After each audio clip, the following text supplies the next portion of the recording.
Rádio Rio de Janeiro, a emissora da Fraternidade, passa a apresentar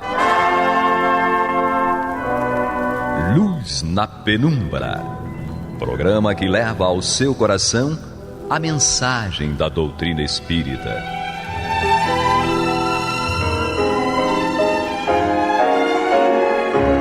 E com vocês, João Nogueira, para estudos de obras póstumas de Allan Kardec.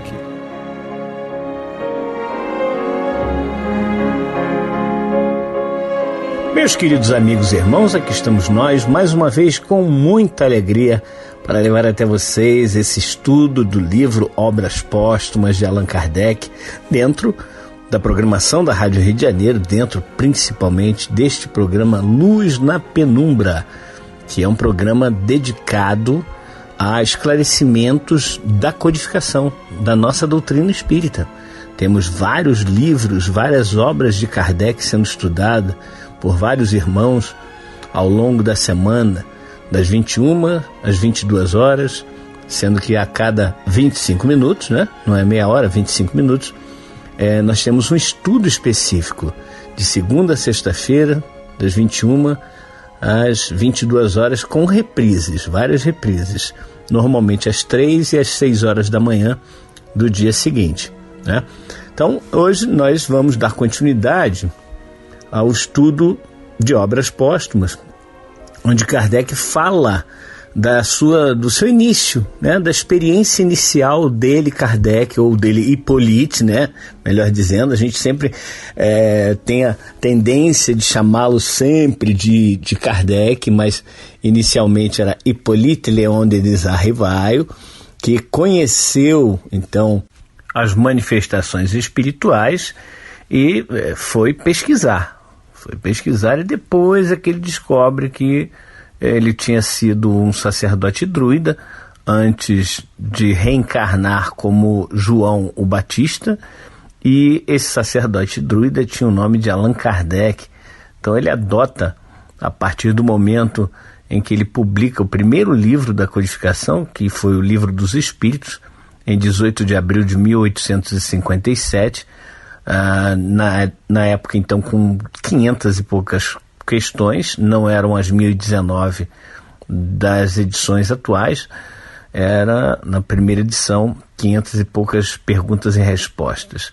A partir dali ele coloca o nome, ou o pseudônimo, melhor dizendo, de Allan Kardec, para não confundir, como já falamos algumas vezes aqui, com as obras de Hippolyte Léon Denis Arrivaille, que eram obras maravilhosas, inclusive a gramática francesa.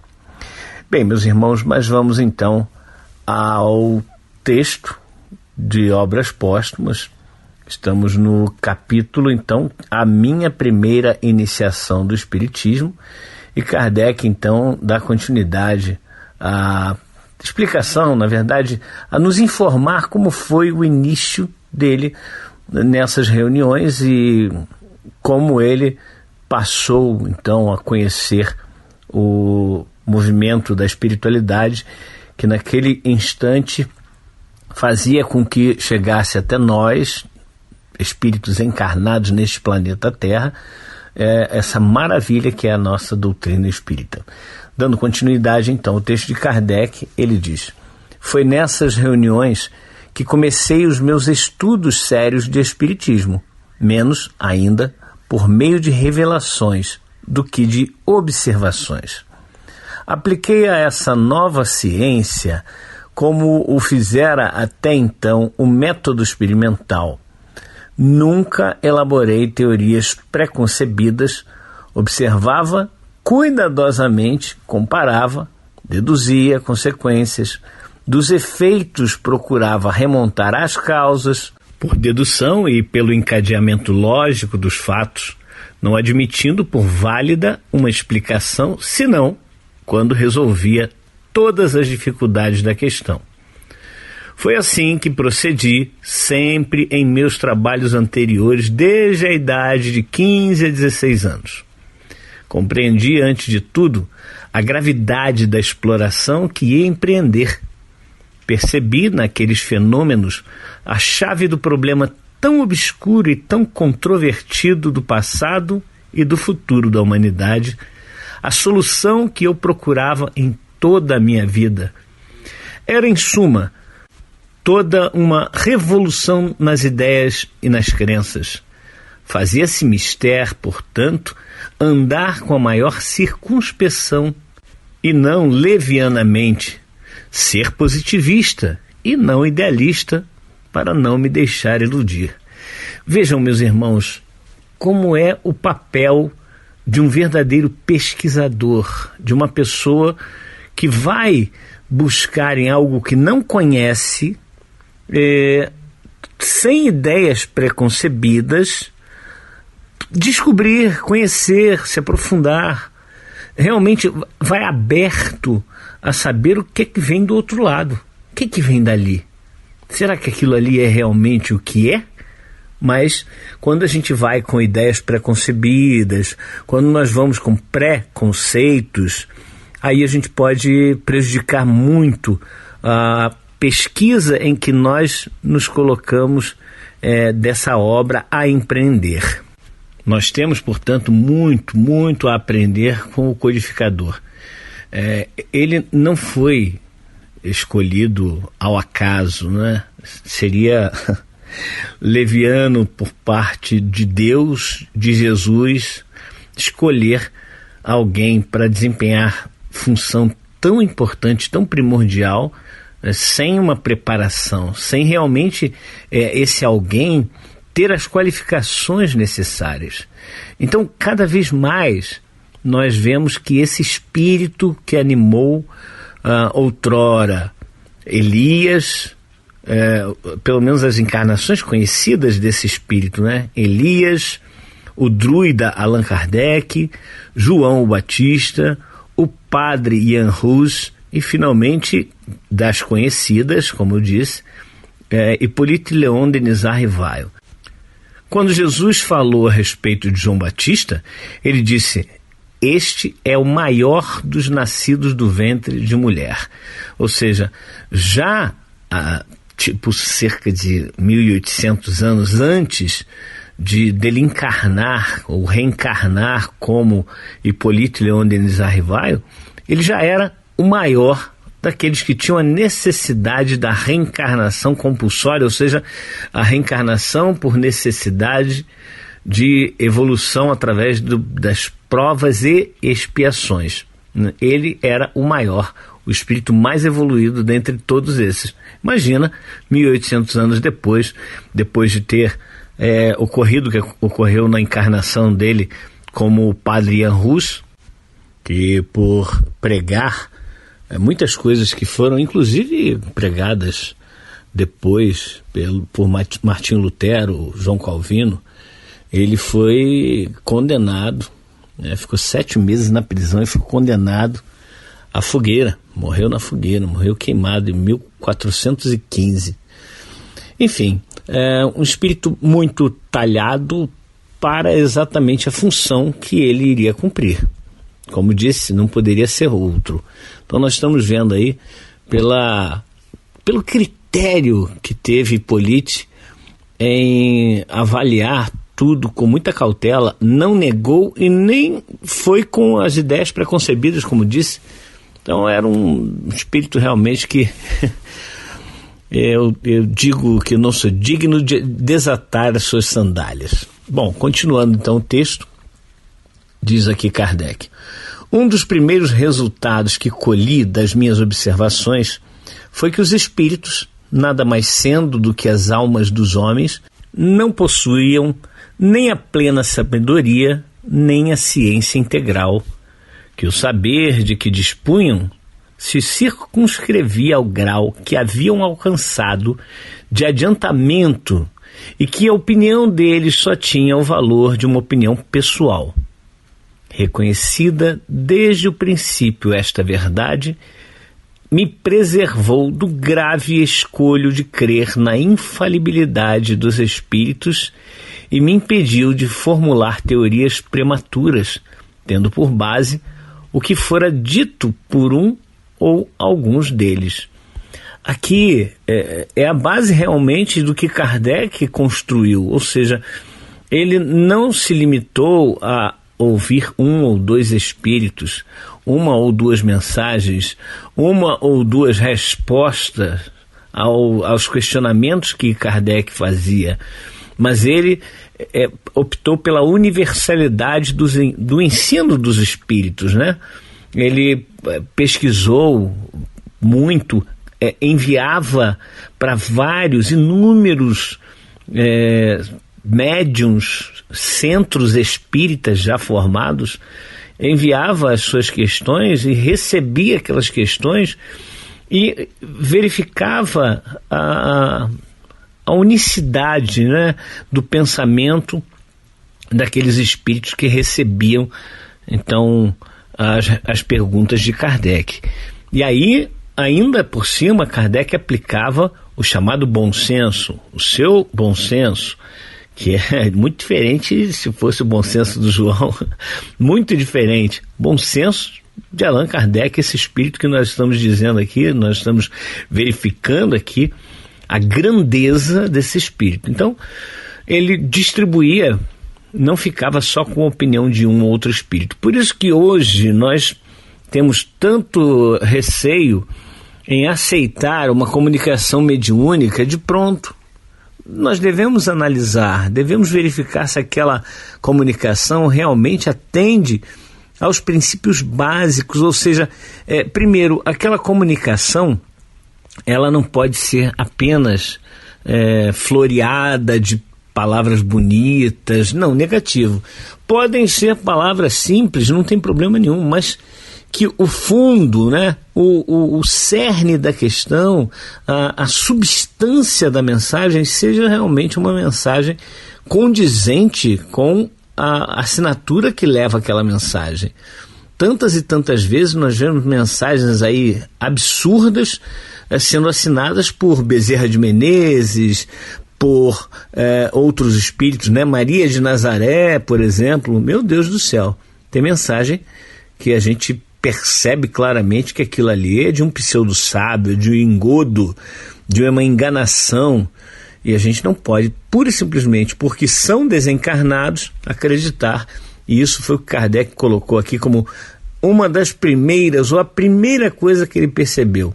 Opinião pessoal de espírito é opinião pessoal de um espírito. Pode ser encarnado ou desencarnado. Mas, meus queridos amigos e irmãos, este é o programa Luz na Penumbra e nós estamos estudando o livro Obras Póstumas de Allan Kardec. Nós iniciamos na semana passada um novo capítulo, a segunda parte do livro Obras Póstumas, e esse capítulo que nós começamos semana passada, estamos dando continuidade hoje, é a minha primeira iniciação no Espiritismo. E vimos como Kardec conheceu os movimentos das mesas, as manifestações mediúnicas, espirituais, e então ele está aqui explicando passo a passo o que aconteceu com ele no princípio. Vamos dar continuidade à leitura e queria ainda lembrar para vocês que caso vocês queiram voltar um pouco, por exemplo, eu queria o programa da semana passada porque eu não peguei, não consegui ouvir, não peguei esse programa.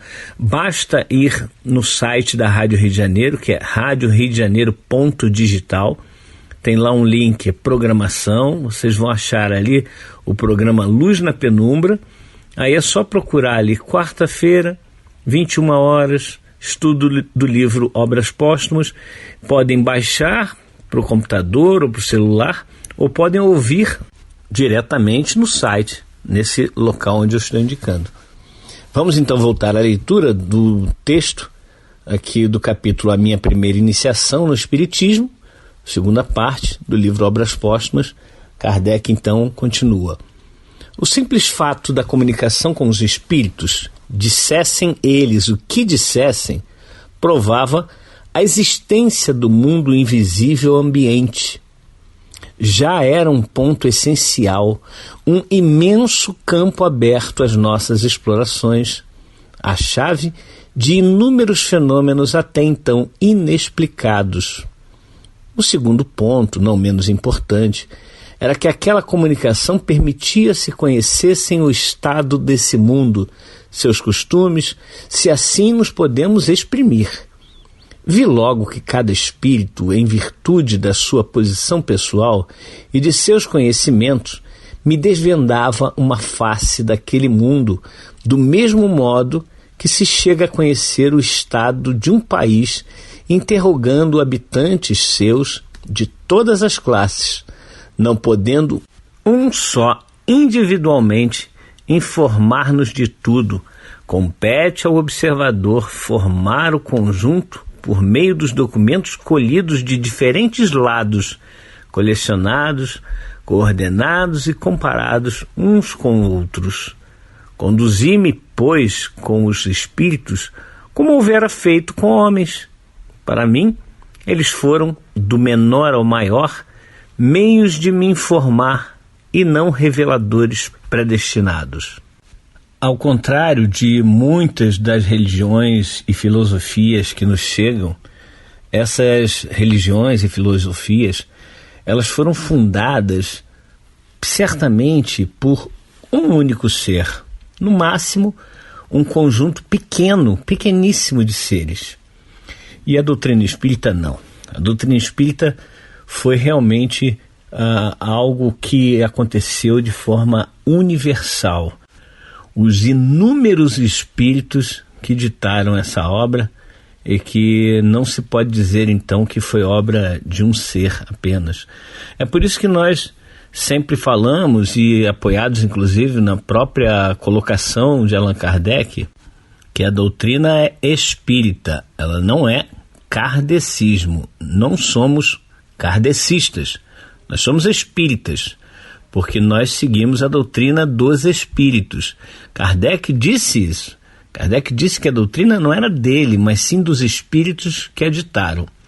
Dando continuidade ao texto, diz então Kardec: tais as disposições com que empreendi meus estudos e neles prossegui sempre. Observar, comparar e julgar, essa a regra que constantemente segui. Vamos de novo aqui, cada ponto que ele fala. Observar, e a observação é fundamental para verificar se realmente aquilo que está sendo passado é algo que podemos levar em consideração. Comparar e julgar. Olha, ele comparava as inúmeras mensagens que recebia e julgava, ou seja, aplicava o bom senso. Então foi a regra desses 3 passos que Kardec se utilizou. E a gente tem que fazer isso nos centros espíritas. Como é que Kardec se utilizava desses 3 pontos, dessas 3 bases de apoio, e nós não queremos usar nos centros espíritas? É preciso que nós utilizemos esses 3 pontos no centro espírita. Ou seja, vamos observar, comparar e vamos julgar. Aqui estamos falando, claro, das comunicações mediúnicas. Vamos receber as comunicações mediúnicas, observá-las, vamos comparar. O grupo vai comparar com o que já existe. O que já existe? A codificação espírita. A codificação que Kardec nos trouxe. Comparemos. Se uma mensagem está dizendo algo contrário ao que diz a doutrina espírita, a gente tem que eliminar de uma vez por todas, né? Tacitamente. Não pode ser, a menos que seja algo que prove que a doutrina espírita está incorrendo em erro, que a codificação está incorrendo em erro. E isso é se provar que a doutrina está errada. Se provar. E para provar, meus irmãos, eu não sei não. Eu até hoje não vi nada que a codificação pudesse estar errada, onde a codificação pudesse estar errada, para que pudéssemos falar que deveria modificar aqui ou ali, que essa mensagem vinha nos alertar de um erro da codificação. Enfim, não, sinceramente não. Nunca vi. E acho que não vou ver, pelo menos não nesse momento evolutivo em que nós nos encontramos, né? Então, vamos dar continuidade aqui ao texto de Kardec, onde ele continua dizendo assim: até ali, as sessões em casa do Sr. Baudin nenhum fim determinado tinham tido. Tentei lá obter a resolução dos problemas que me interessavam, do ponto de vista da filosofia, da psicologia e da natureza do mundo invisível. Levava para cada sessão uma série de questões preparadas e metodicamente dispostas. Eram sempre respondidas com precisão, profundeza e lógica. A partir de então, as sessões assumiram caráter muito diverso. Entre os assistentes contavam-se pessoas sérias, que tomaram por elas vivo interesse, e se me acontecia faltar, ficavam sem saberem o que fazer. As perguntas fúteis haviam perdido, para a maioria, todo atrativo. Eu, a princípio, cuidara apenas de instruir-me. Mais tarde, quando vi que aquilo constituía um todo e ganhava as proporções de uma doutrina, tive a ideia de publicar os ensinos recebidos para a instrução de toda a gente. Foram aquelas mesmas questões que, sucessivamente desenvolvidas e completadas, constituíram a base de O Livro dos Espíritos. Olha que coisa fantástica, né? Kardec simplesmente, ainda Hippolyte Léon Denis Arrivaio, simplesmente modificou as reuniões que antes tinham aquele aspecto frívolo, aquelas perguntas fúteis. Ele conseguiu modificar a própria reunião na casa do Sr. Baudin. E agora as pessoas se interessavam por questões aprofundadas, questões realmente sérias. Não é uma coisa de se admirar, meus irmãos, de ver que realmente isso é a base da nossa doutrina? E o respeito que nós temos que ter e a importância que nós temos que dar a esse espírito que neste mês completaria mais um ano de vida, né, do seu nascimento, no último dia 3. Então, é isso. Kardec, para mim, é esse ser que, abaixo de Jesus, talvez ali Maria, né, e alguns outros espíritos estavam colocados ali um tanto quanto, um pouco acima, outro um pouco abaixo, mas Kardec está ali no topo, né? Digamos. Continua então Kardec.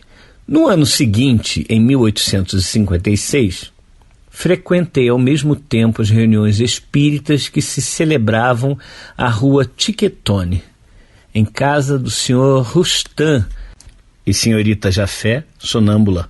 Eram sérias essas reuniões e se realizavam com ordem. As comunicações eram transmitidas por intermédio da senhorita Jafé, médium, com auxílio da cesta de bico. Estava concluído, em grande parte, o meu trabalho e tinha as proporções de um livro. Eu, porém, fazia questão de submetê-lo ao exame de outros espíritos com o auxílio de diferentes médiuns.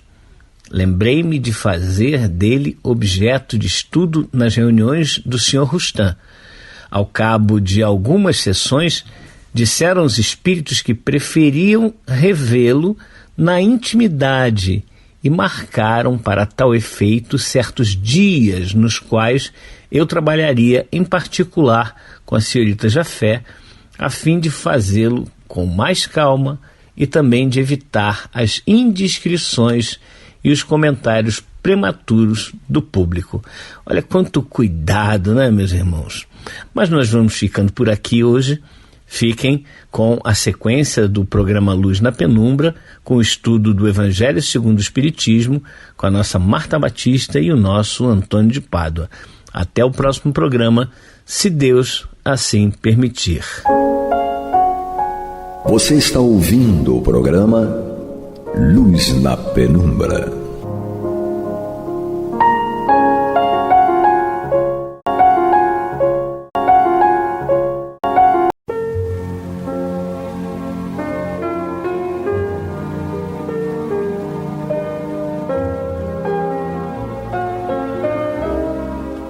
Rádio Rio de Janeiro está levando ao seu lar e ao seu coração a mensagem consoladora da doutrina espírita, através do programa Luz na Penumbra.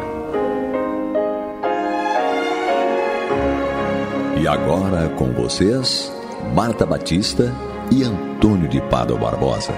Boa noite, amigos ouvintes. Muita paz a todos. Nós estamos juntos em mais um Luz na Penumbra, que chega aos seus lares de segunda a sexta-feira para estudar de forma metódica e sistemática as obras da codificação kardeciana. E agora, na segunda parte do programa, vamos dar prosseguimento ao estudo do Evangelho segundo o Espiritismo, que está reiniciando a sua introdução. Nós estamos estudando o resumo da doutrina de Sócrates e Platão, e hoje nós vamos, a partir do item 8, dar prosseguimento a esse estudo.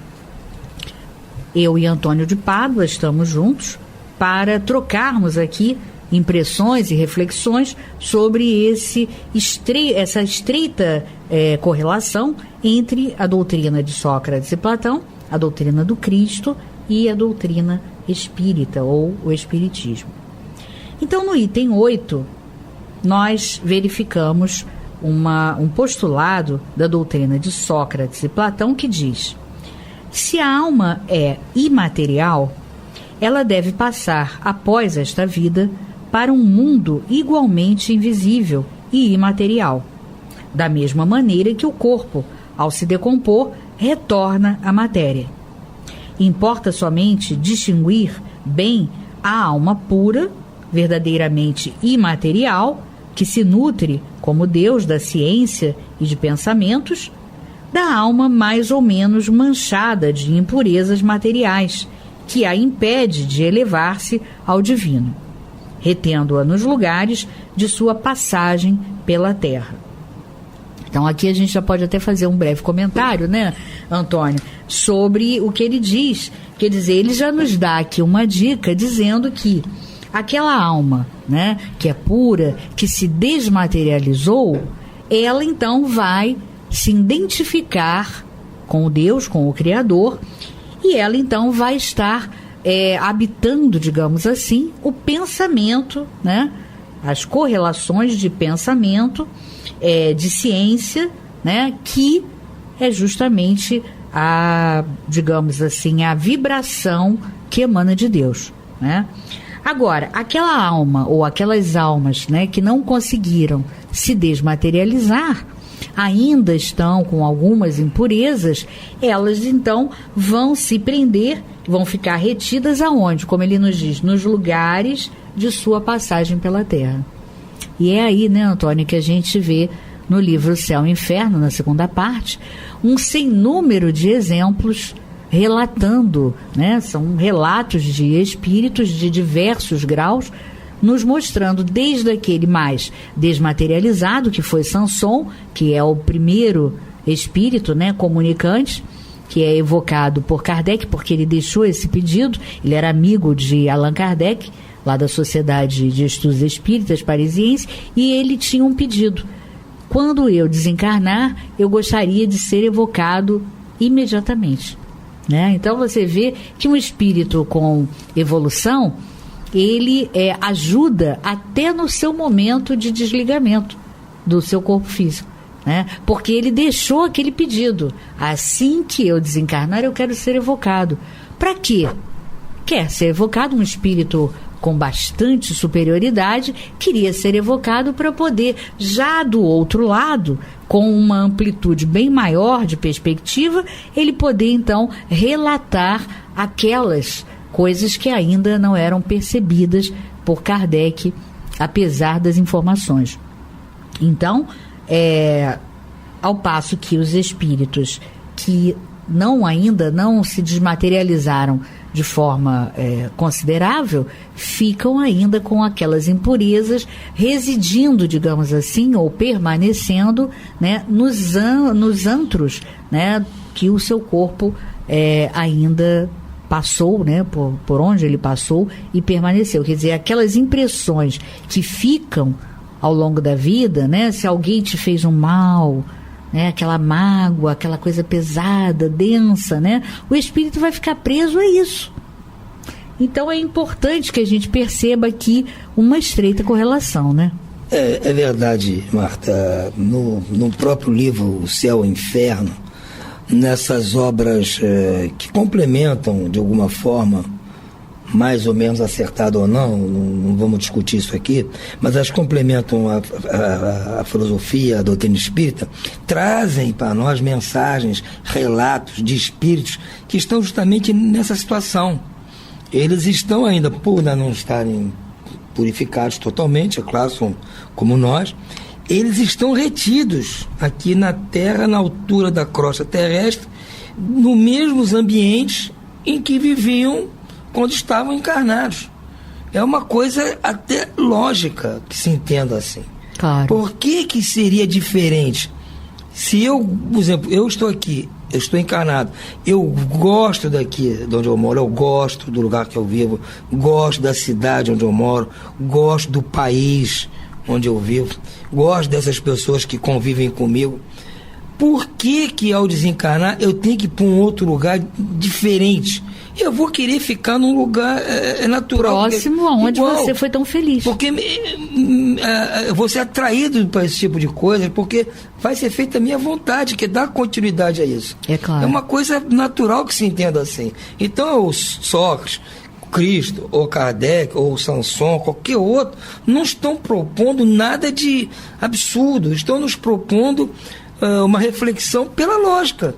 E mostrando que os diferentes graus, né, dos espíritos que habitam a Terra. Exatamente. Então não é de se assustar de ouvir os relatos de espíritos que estão em sofrimento por esse ou aquele motivo, porque eles, ao chegarem nessa verdadeira realidade, começam a sentir a visão da realidade mesmo. Ou seja, a sua consciência começa a notar, a perceber que a coisa não era assim. Não tem uma coisa assim. Em descompasso. Ele começa a dizer, puxa, mas lá, porque aqui ninguém está percebendo.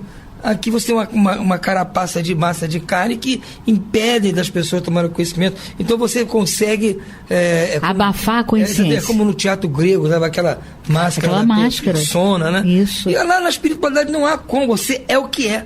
E aquilo, quando você se choca com o espelho, você olha, mas eu sou isso? Aí começa a sofrer. E eles voltam aqui para nos dar comunicação, relatando esses sofrimentos. Então não é nada de espantoso, não é nada de inusitado, de uma coisa fantasiosa, é uma coisa que vai dentro da lógica. E o perigo, né, reside justamente quando o espírito se identifica justamente com questões materiais. Por quê? Porque ele começa a se identificar só quando há uma referência material. E quem fala magistralmente sobre isso é Machado de Assis, num conto chamado O Espelho. É fantástico esse conto. Né? Quem não conhece deve ler. Né? O personagem, ele só se enxerga no espelho quando ele está fardado.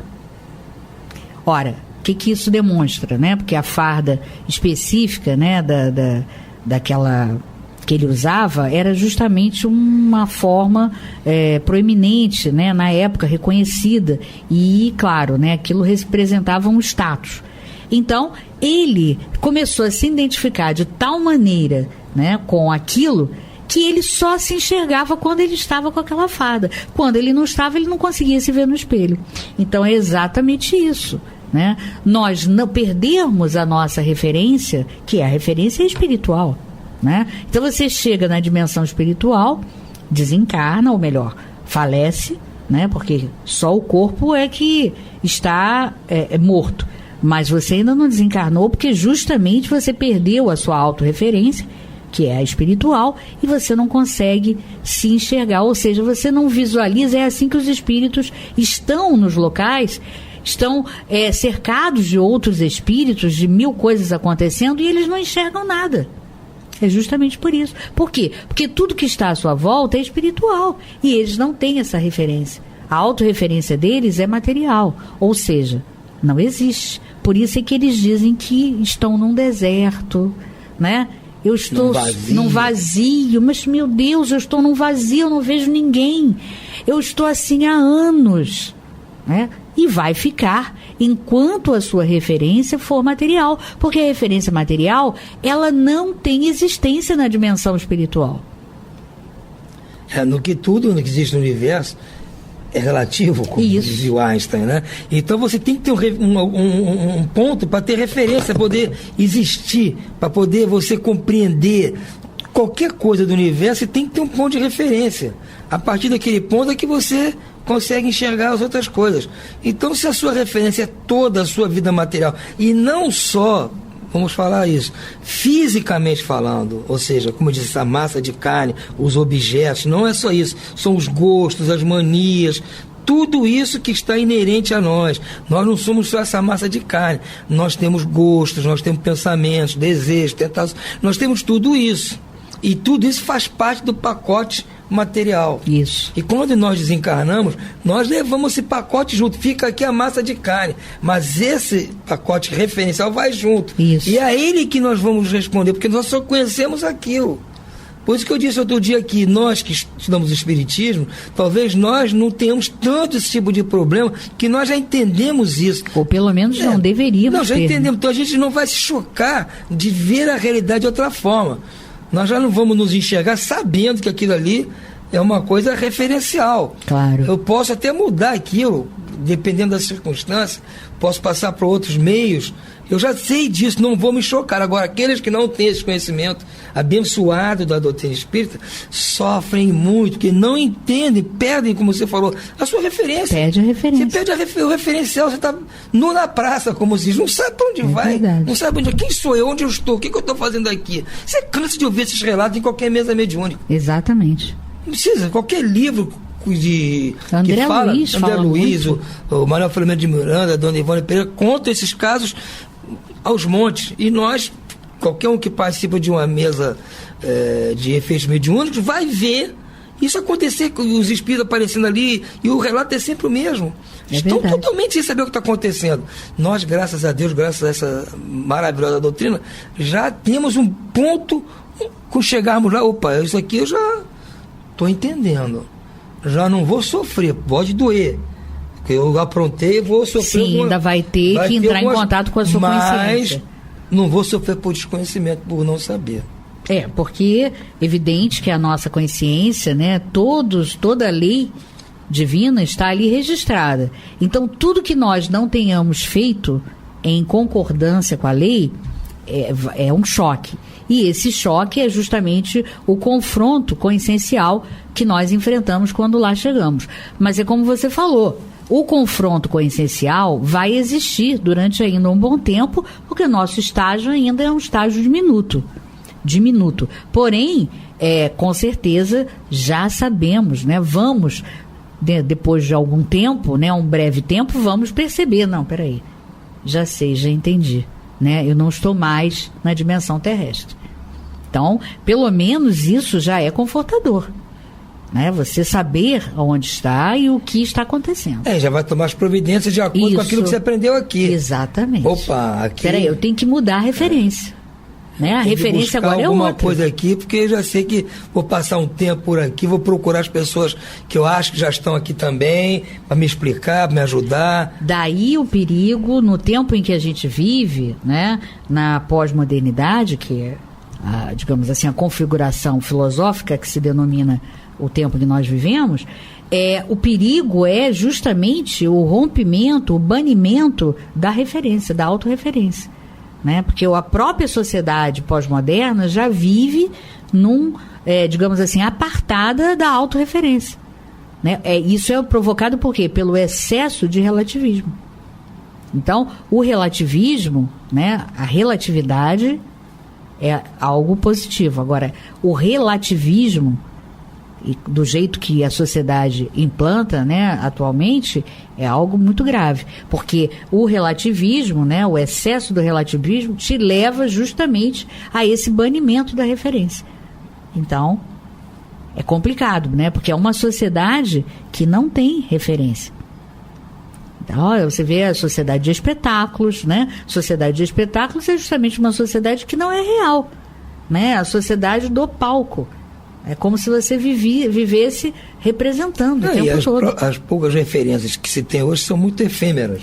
E não são duradouras, porque exatamente, não tem base. Então, exatamente. Esses referenciais estão mudando todo dia claro, muda. E é o relativismo. As pessoas não sabem a que vão se, o que vão usar para nortear a sua vida. Exatamente. É esse ponto aqui que eu estou ancorado neste ponto e daqui que eu vou seguir. Não, porque muda todo dia. Isso. Todo dia muda a moda, muda o gosto, muda isso, muda aquilo, então tem uma existência vazia. Aí quando vai para o outro lado, não entende o que está se passando. A única referência que ele tem é o que ele via dele mesmo no espelho. Se ele se achava um general da banda, isso. Se tirar a farda, ele acabou. Ué, peraí, que isso? Cadê? Não vejo nada. Está perdido. Ele não se via. Então você vai buscar lá, como acontece espíritos se manifestarem, e buscar as mesmas coisas que tinham aqui. Outro dia apareceu lá, trabalho que eu tenho, dizendo que não entendia, que de meus criados, eu tinha um séquito de criados à minha disposição, não conto mais, eu não sei onde eles foram.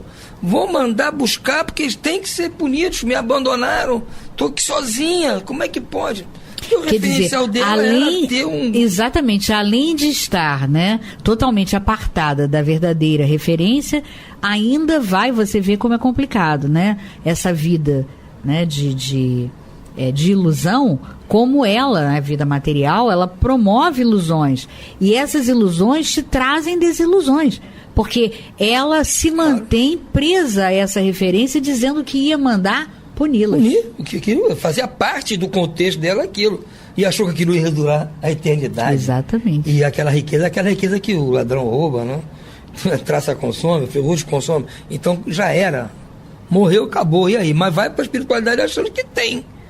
E não tem. Aí fica nesse... E nem se percebe na espiritualidade. Nem sabe que está na espiritualidade. Então é um caso complicado. Eu digo, nós, graças a Deus, não vamos passar por isso. Que nós já sabemos. Não adianta chegar lá, não, eu tenho que pedir a minha empregada que trabalhou comigo 40 anos para vir aqui me servir. Não, eu estou aqui, ela está lá, continua com a vida dela, eu já não tenho mais, estou aqui, e você vai entender. Quem sabe, se ela também desencarnou, ela não está numa situação infinitamente melhor. Porque na dimensão espiritual, os valores são outros valores, né? Então, os valores são intelecto-morais. Você não vai buscar objetos lá, nem vai buscar favores, nem vai buscar atender os seus desejos mais escondidos. Não vai, porque não vai ter. Você vai ter que mudar o seu referencial. Exato. E o referencial lá é a caridade. Exatamente. O amor ao próximo. Que é que deve ser no futuro, mesmo para nós enquanto encarnados. Vai ser o verdadeiro referencial. O amor e a caridade. E é para isso lá que nós estamos indo. Segue então, aqui. Segue dizendo. No item 9.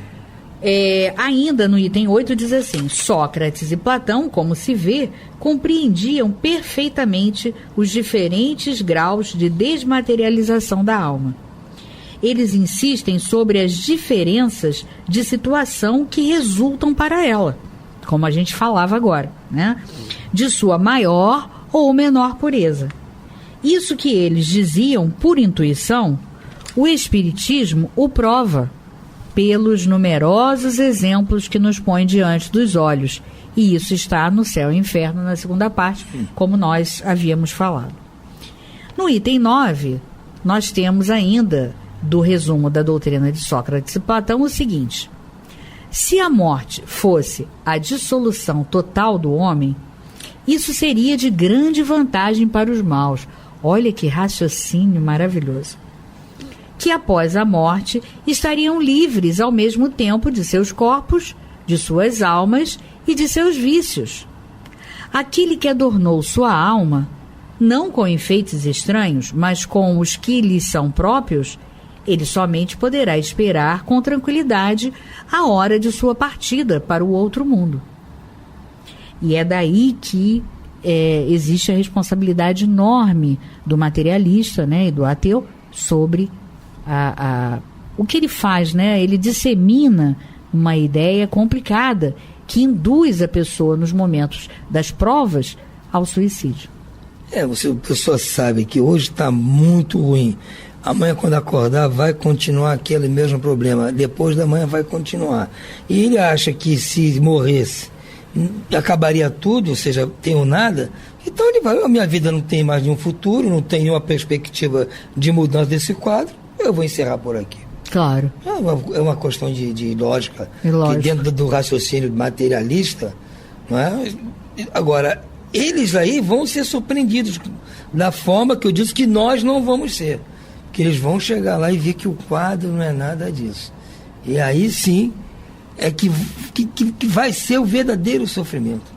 Não tem dúvida. Pode ser as dores do corpo que talvez o estivessem levando ao suicídio, as dores morais que o levaram ao suicídio, ou lá o que for, são, assim, pinto, como se costuma dizer. São nada praticamente. Perto do sofrimento que ele vai ter realmente. Que é um sofrimento moral.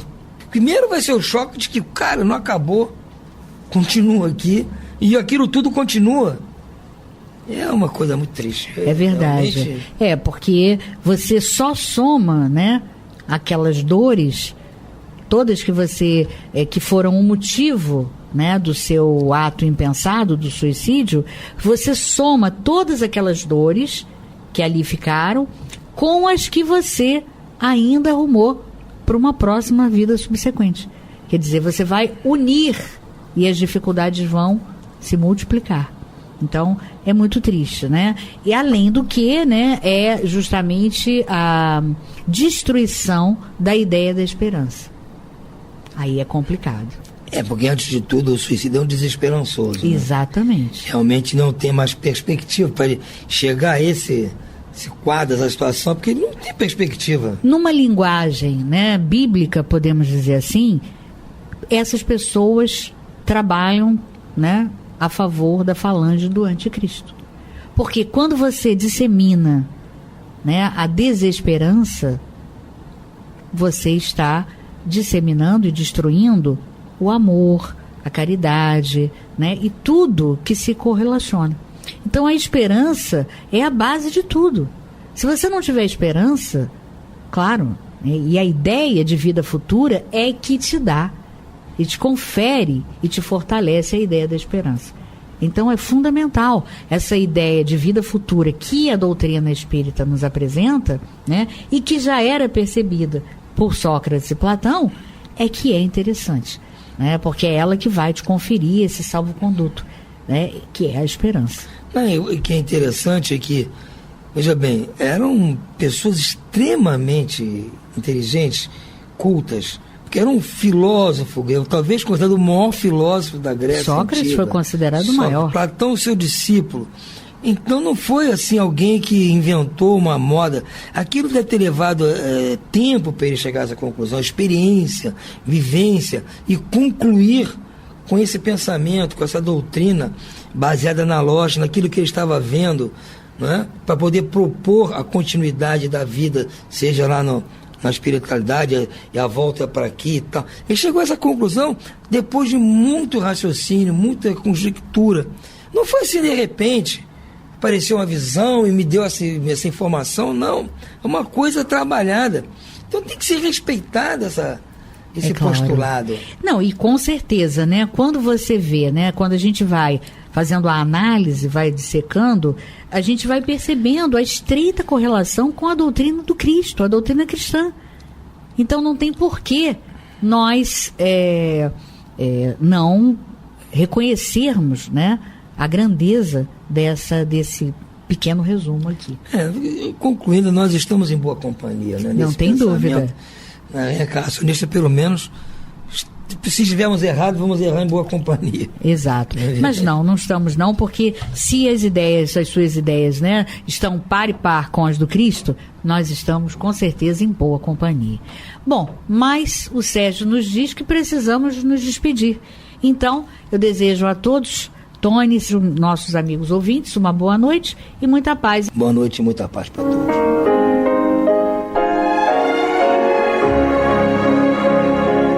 E vamos ouvir agora a prece de encerramento de nosso programa, na voz de Geraldo de Aquino. Jesus, dá-nos coragem para a luta, piedade para os insultos e misericórdia para as injustiças e ingratidões. limpa nossa alma de inveja e ambições mesquinhas, de ódio e de vingança o nosso caminho. E que dentro em pouco, ao recolher-nos de novo ao calor do nosso leito, para que o sono nos dê a paz e o esquecimento das tristezas humanas, possamos sentir, Senhor, no mais íntimo de nosso ser, a doçura indefinível do Teu amor e a grandeza incomparável da Tua divina presença. Que assim seja.